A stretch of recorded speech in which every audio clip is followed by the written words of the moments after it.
Konda Surekha PA ఎవరైతే సుశాంత్కి సంబంధించినటువంటి ఉదంతో మనం చూసాం.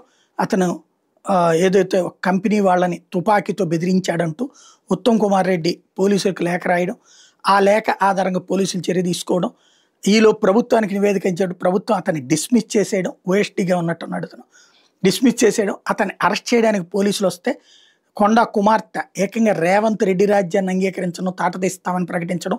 ఇంకో పక్కన వాళ్ళ నాన్న వచ్చేటప్పటికి వచ్చారో నాకు తెలియదు, నేను కనుక్కుంటాను, మాకు రేవంత్తో బాగా సంబంధాలని, నాకు ఎమ్మెల్సీ కూడా ఇస్తానన్నాడు, ఇస్తాడన్న నమ్మకం నాకుంది లాంటి స్టేట్మెంట్లు ఇవ్వడం. ఆ తర్వాత కొండా సురేఖ వచ్చేటప్పటికి అధిష్టానానికి కంప్లైంట్ చేయడం, మీనాక్షి నటరాజన్ నువ్వు ఎక్కడ దీని మీద మీడియాతో మాట్లాడడానికి వీల్లేదంటే ఆ విషయాన్ని మీడియాకి చెప్పి సైలెంట్ అవ్వడం. ఇదంతా అయిపోయింది. రేవంత్ మరి కొండా సురేఖని ఎందుకు టార్గెట్ చేశాడు అంటే అది పొంగులేటి శ్రీనివాసరెడ్డిని ఏడిపిస్తాం, అందరినీ ఏడిపిస్తున్నదే ఆవిడ, ప్లస్ అక్కడ ఉన్నటువంటిదంతా ఫండింగ్ని తీసుకోవడానికి ప్రయత్నిస్తోందంటూ రేవంత్ టీం సోషల్ మీడియాలో ప్రచారం కూడా సీరియస్గా చేసుకొచ్చింది. అంతా అయిపోయింది. ఇప్పుడు కొండా సురేఖ తర్వాత వాళ్ళ ఆయన కలిసి నిన్న రేవంత్ని కలిశారు. దీపావళి వేడుకలు ఆయనతో కలిపి జరుపుకున్నారు.